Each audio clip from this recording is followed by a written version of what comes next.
It's F-Zero X, people. The opening to Fail Faster February. That's right, February has an R in it. I remember I used to play this. What's up with her? Anyway, I used to play this game quite a bit. Pretty much every weekend when I was younger. As you can probably tell though, I'm running it on an emulator now. I've already played it a few times. Can't really say I'm that good or anything. But I'm gonna go ahead and try it. Now we're gonna be playing Captain Falcon, because he's kind of the iconic character of F-Zero. I started on Mute City here. I never got what was with that announcer. He was kind of like creepy cyberpunk. I mean, don't get me wrong, cyberpunk's cool and all, but he's just weird. Anyway, so for those of you who haven't played F-Zero, first, what the fuck is wrong with you?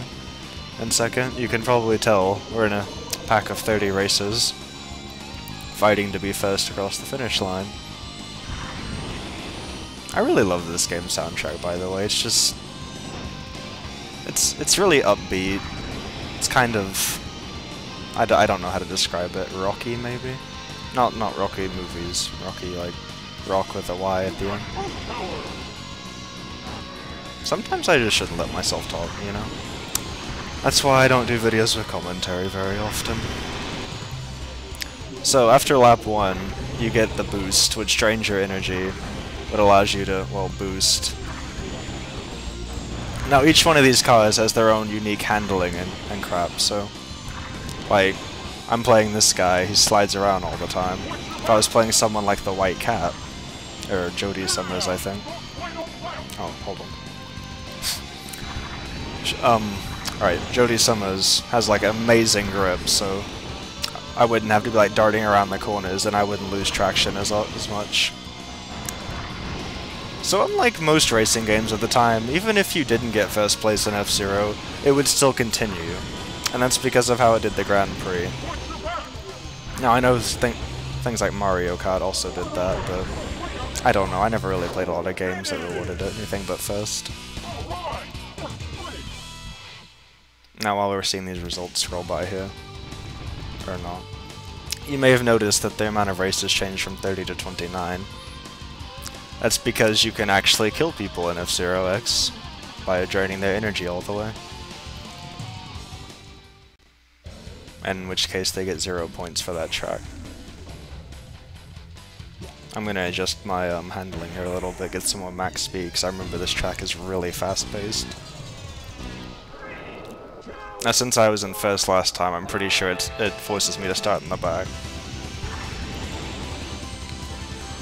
You know, that's kind of a standard convention in racing games. Either that or the rewards you for winning. I never quite understood that, but whatever. I'm doing terribly at hitting these boost pads, so I'm not so sure about my chances this time. Well, I'm already in the top 5.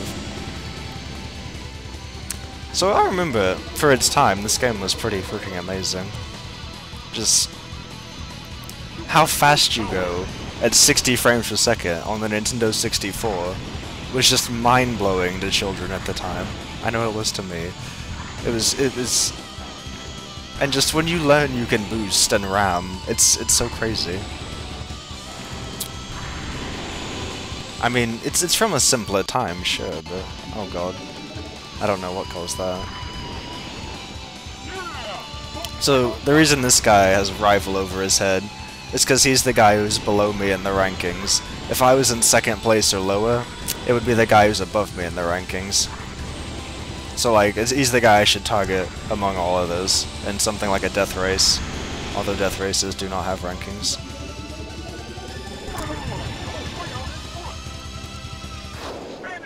That was awfully fast, 24-second lap. So you may have noticed that despite that track being kind of ovally, there was no turning. And as you can see when it zooms out after the finish, that's because it's kind of a loop on its side. Tracks in F-Zero are kind of weird like that. Ah. Seems like it saves profiles for every track, not just the racer. So I had it set more to acceleration here. because I didn't want to ram off walls and crap here. I don't even know what I'm saying anymore. So this is one of the weirder levels. You're in a tube for part of it. We'll see another weird level soon, if I remember right, about the Jack Cup. This one's red, and then it turns blue.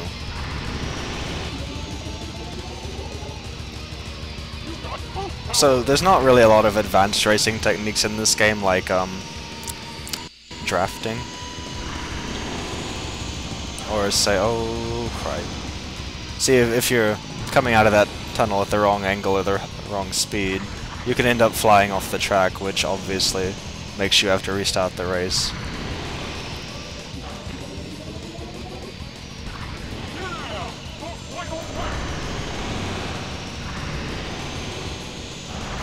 So, we have a bit more competition this time, as you can probably see.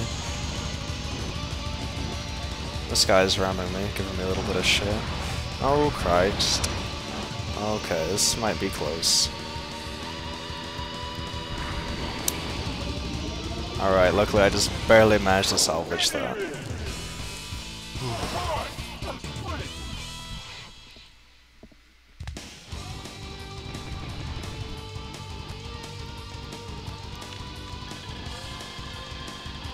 So as you may have guessed by now, that your goal here is to get as many points as possible.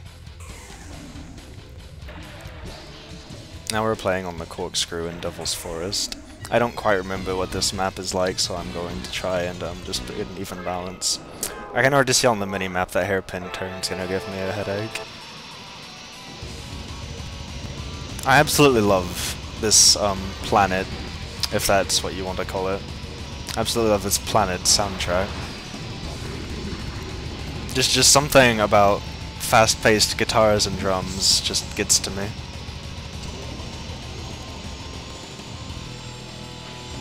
So those little grey sandy-looking spots are rough terrain or something similar. They'll slow you down whenever you're over them. Kind of affect your traction as well, if I remember right. We'll probably find out in a second. Yep. Makes you act like you're already going really fast and turning sharp, despite what you're doing.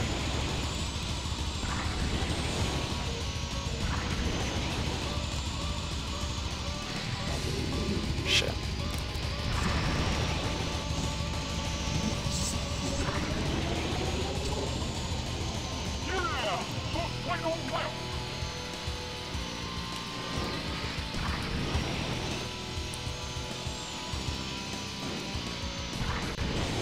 So it's kind of really just between me, the Black Bull, and I forget what that guy's ship name is. I know he's called Samurai Koroda.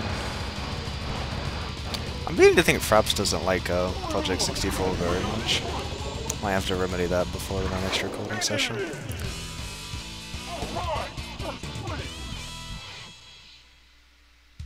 Despite what I said, some guy I've never seen before got second. Oh, the skull.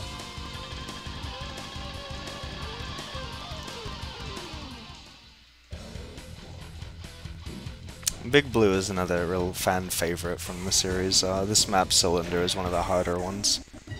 Well, I wouldn't know that. I think it's one of the harder ones. That's because it's like an inverse of that Sand Ocean level earlier. You'll see. You'll see. Now we're riding on the outside of a tunnel-type structure. This is one of the easiest maps to fall off of, though. And it is not very recommended you do that. I'm also pretty bad at this one, as you may have noticed. Big Blue's music is another real iconic piece from F-Zero. You may remember it from Super Smash Bros. Melee and Brawl. I don't know if they did it in Brawl, actually. They might have. Yeah, they kept all the Melee tracks in Brawl, if I remember right.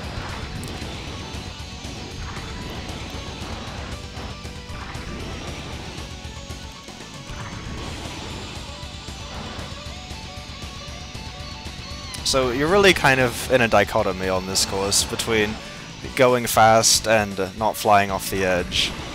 You have to find that like perfect balance between the two. And then it gives you this little, like, technique style section for you to worry about if you've been rendered to low boost from the lack of collision on this place.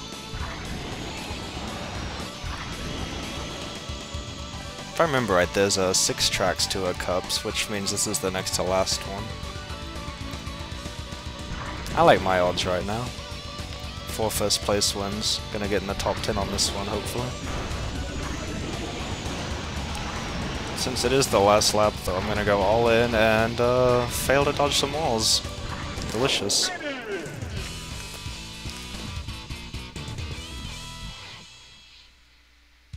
Seems like this is one of the first games to introduce a kind of level of detail system. As you could tell by the cars suddenly getting more or less, well, detailed. Ah, that's right. The last track is the Port Town High Jump. This is one of the courses that I think made it into F-Zero GX on the GameCube, with a giant Rob in the background.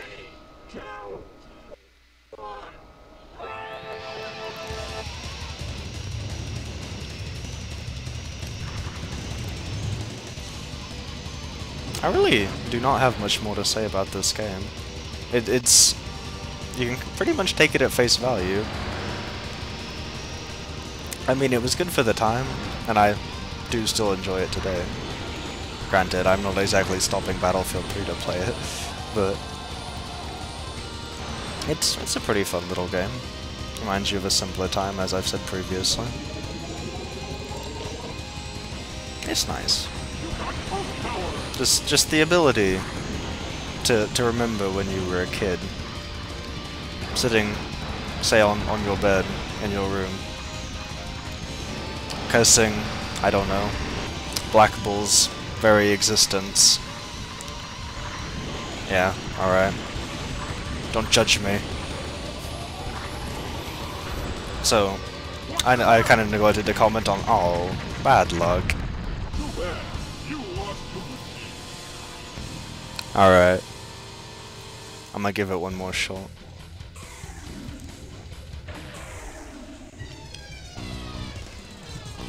If that doesn't work, I'll just end the recording. Because I think you get the general idea of how this is gonna work out. I would like to include the victory, or rather the results movie in quotation marks. Oh my god. I swear I only get worse. So that blue stuff I neglected to mention earlier is ice. I bet you can guess what it does. Strangely, it affects you despite you being like a hovercraft kind of thing. I forgot what exactly powers these things. I think it's the same thing that's in the R-Wings of Star Fox, so the G-diffuser system. Guess I didn't forget. Which is kind of strange, because I mean, for R-Wings type things, these really are not flying, per se.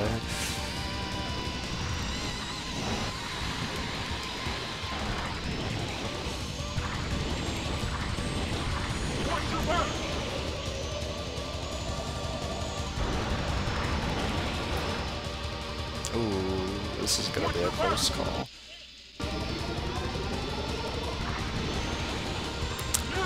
Really have to apologize for those random kind of momentary lockups. I have no idea what's causing them either. And it's really kind of annoying because you have to run the game at 60 frames per second to keep the audio synced. And it didn't lock up like that when I was doing some test runs.